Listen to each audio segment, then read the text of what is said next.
अब ईरान ने कुछ इस तरह की चीज़ें की हैं जिसको सुनने के बाद और देखने के बाद मैं तो शॉक्ड रह गई हूँ। अच्छा, अगर मैं अपनी बात करूँ तो मैं मुसलमान हूँ, मैं कलमा गो हूँ।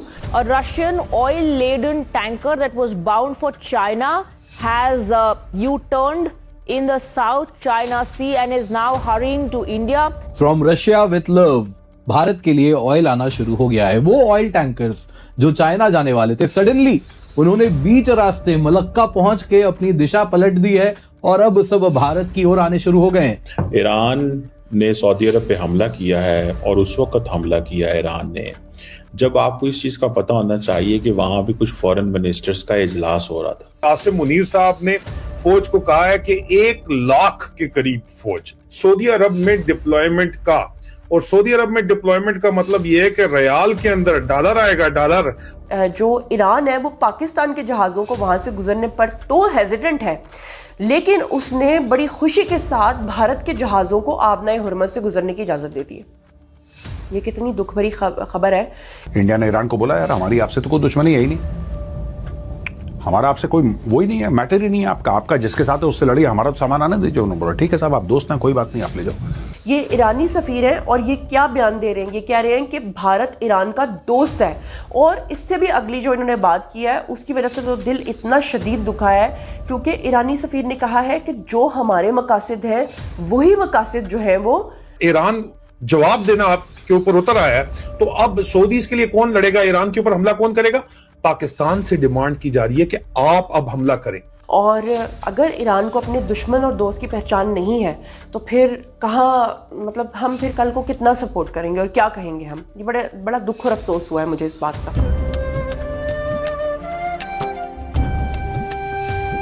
जय हिंद दोस्तों, MBM न्यूज़ HD चैनल में आपका स्वागत है। दोस्तों, गल्फ कंट्रीज में टेंशन काफ़ी बढ़ गई है क्योंकि ईरान ने सऊदी अरेबिया पर फिर से अटैक कर दिया है, और वो भी तब जब वहाँ एक हाई लेवल समिट चल रही थी।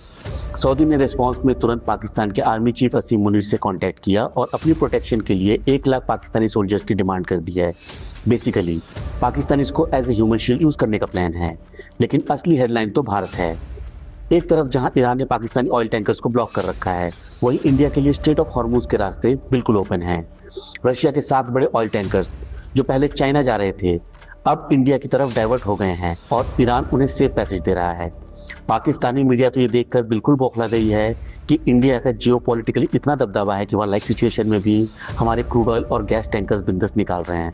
चलो देखते हैं इस वीडियो में कि आखिर भारत ने ये गेम कैसे पालता। सबसे पहले तो इंतहाई अफसोसनाक जो चीज़ की है, जो इंतहाई अफसोसनाक कदम उठाया है ईरान ने, जिस पे मुझे बड़ा दुख हुआ, मैं बड़ी हैरान भी हुई हूँ, वो ये है कि आपको अच्छे तरीके से पता है कि अभी नेतन्याहू और मोदी जब ईरान के ऊपर हमला होने वाला था तो इन दोनों ने मुलाकात की थी। आपको ये भी पता है कि मोदी जो है वो इसराइल गए थे और उन्होंने कहा था कि वो हमारा जो है वो दोस्त मुल्क है और जो उनका स्टांस होगा वो हमारा स्टांस होगा। ईरान को हमेशा से खुल के इस बात का पता था कि अमेरिका और इसराइल का साथी जो अगर कोई है तो वो इंडिया है, इसमें तो कोई शक नहीं है ना, आप लोगों को भी और हमें भी, जितने भी आप मसालिक के लोग मुझे इस वक्त देख रहे हैं। फिर उसके बाद आप देखेंगे मैंने कल के व्लॉग में भी आपको एक क्लिप सुनवाया था जिसमें उनकी अपनी लोकसभा का एक बंदा खड़ा होकर उनकी पार्लियामेंट के अंदर मोदी को जलील कर रहा था और कह रहा था कि तुम्हें तो चाहिए था कि तुम ईरान के साथ खड़े होते, लेकिन तुम इसराइल के साथ खड़े हो गए। और मोदी खामोशी से वहां पर देखता रहा, क्योंकि उसकी रीज़न ये थी कि 2 वजूहात थी जिसकी वजह से पूरा इंडिया इस वक्त भारत के ऊपर, मोदी के ऊपर जो है वो प्रेशर बना रहा था। नंबर 1 कि ईरान के बारे में उनको ये खौफ था कि आबनाए हुरमज़, समंदर की वो जगह जहां से गुजर के तमाम तेल के जहाज गुजरते हैं, और वो जो पूरा इलाका है आबनाए हुरमज़ वो है जी ईरान के इस वक्त समझ लें कब्जे में या उनके पूरे हिस्से में। अब ईरान ने ये कहा था कि आबनाए हुरमज़ से हम किसी के जहाज़ को गुजरने नहीं देंगे अनटिल कि हम जिन ममालिक को इजाज़त ना दे दें। मैंने आप लोगों को ये खबर दी थी कि कहा गया था कि पाकिस्तान, रूस और चीन के जहाज़ को वहाँ से गुजरने की इजाज़त दी गई थी, लेकिन अनफॉर्चुनेटली अब ये खबरें सामने आ रही हैं कि जो ईरान है वो पाकिस्तान के जहाज़ों को वहाँ से गुजरने पर तो हेजिडेंट है, लेकिन उसने बड़ी खुशी के साथ भारत के जहाज़ों को आबनाए हुरमज़ से गुजरने की इजाज़त दे दी है।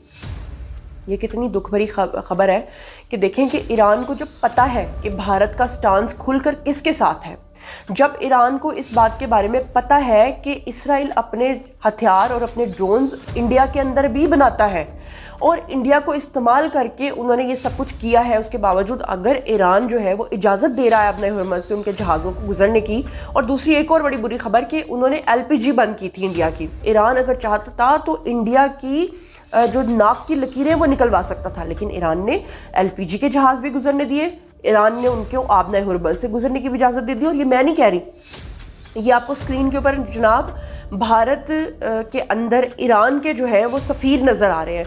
ये ईरानी सफ़ीर हैं और ये क्या बयान दे रहे हैं, ये कह रहे हैं कि भारत ईरान का दोस्त है।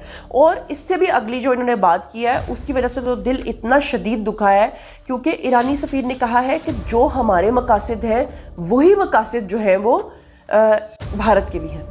अब मुझे बताइए कि भारत के कौन से मकासद हैं जो ईरान के मकासद हैं। आबना हुर्मज़ की इजाज़त देने के बाद, LPG के जहाज़ों को वहाँ से गुजरने की इजाज़त देने के बाद मेरा एक सवाल है, और मेरा सवाल ये है कि कहाँ गए वो लोग जो अब ईरान के हक़ में उछल कूद कर रहे थे। मैं उनमें ख़ुद शामिल थी, मैं ईरान के हक़ में बहुत ज़्यादा बातें कर रही थी। और अगर ईरान को अपने दुश्मन और दोस्त की पहचान नहीं है तो फिर कहाँ, मतलब हम फिर कल को कितना सपोर्ट करेंगे और क्या कहेंगे हम। ये बड़ा दुख और अफसोस हुआ है मुझे इस बात का। फिर आप ये भी तो देखें कि जो मोदी है इसने कितने सारे भारतीयों को जो इसराइल की फ़ौज है उसमें भर्ती करवाया हुआ है। फिर उसके बाद आप देखें कि जो असलहा है वो बना रहे हैं जनाब इसराइली इंडिया के अंदर। तो ऐसे में अगर ईरान जो है वो ये सोचता है और फिर वो अपने मुंह से ये बात करता है कि हमारे भी वही मकासद हैं जो इंडिया के मकासद हैं, तो फिर उसके बाद मेरे ख्याल से पाकिस्तान को वो सोचना चाहिए जो पाकिस्तान के मकासद हैं, और फिर पाकिस्तान को वो सोचना चाहिए जो हमारे नेशनल इंटरेस्ट में आता है। फिर पाकिस्तान को भी नहीं सोचना चाहिए कि हमारा कौन सा ब्रादर मुल्क है और हमें किसके लिए क्या करना चाहिए। कहाँ पाकिस्तान सऊदी अरब से मिलकर, आपको पता है जिस दिन ईरान ने हमले किए थे सऊदी अरब के ऊपर तो पाकिस्तान था जिसने रोका था सऊदी अरब को कि आपने आगे से जवाब नहीं देना, ईरान को रद्देमल नहीं देना। टर्की को रोकने वाला भी पाकिस्तान है।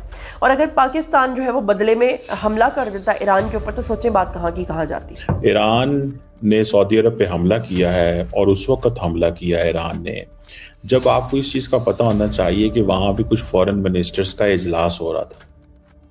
और सऊदी जो लीडरशिप है वो सारी बात है इस चीज़ पे बहुत ज़्यादा उनको बुरा लगा है कि इनको पता है कि हमारे यहाँ मुल्क के अंदर इस वक्त लोग जो हैं वो आए हुए हैं और मेहमान आए हुए हैं, तो इन्होंने रियाद के ऊपर हमला कर दिया। ईरान ने सऊदी अरब के ऊपर, रियाद के ऊपर हमला कर दिया है। जिस वक्त फॉरेन मिनिस्टर तमाम गल्फ कोऑपरेशन कंट्रीज के रियाद में मौजूद थे, उनकी मीटिंग चल रही थी, उस वक्त इन्होंने जाके अटैक किया। और रियाद के अंदर अब ये बात की जा रही है, उनके फॉरेन मिनिस्टर ने भी सऊदीया के बात की है, रॉयल फैमिली के मेंबर हैं, कि हमारे ऊपर अब अटैक कर दिया, अब हम जवाब देंगे। जवाब भाई वो खुद तो लड़ नहीं सकते, उन्होंने तो हमेशा जो है आगे से किराए के फौजी रखने होते हैं। अब वो चाहे वो मिस्र से लें, लेकिन मिस्र खुद फंसा हुआ है और मिस्र यहाँ पे पंगा लेगा नहीं। यहाँ पे पाकिस्तानियों के साथ उन्होंने डिफेंस एग्रीमेंट किया है, मिस्र के साथ तो नहीं किया, तुर्की से भी किया ना, बुला लेना तुर्की से किसी को, तुर्की वाले कोई नहीं लेफ्ट इनको करवा रहे। लेकिन यहाँ पे जो इशू है वो बड़ा सीरियस इशू है अजीजा नमन के।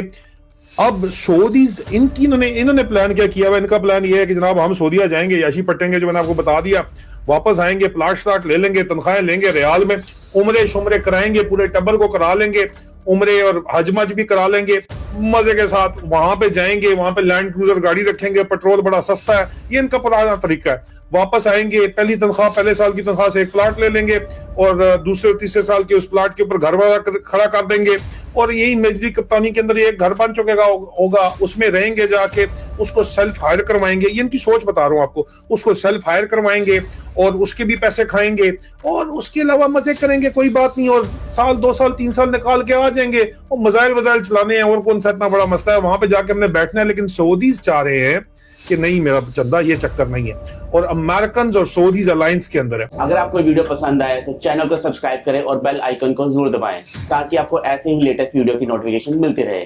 Thank you for watching. मैं हूं विवेक, मिलते हैं नेक्स्ट वीडियो में। Stay updated and stay safe.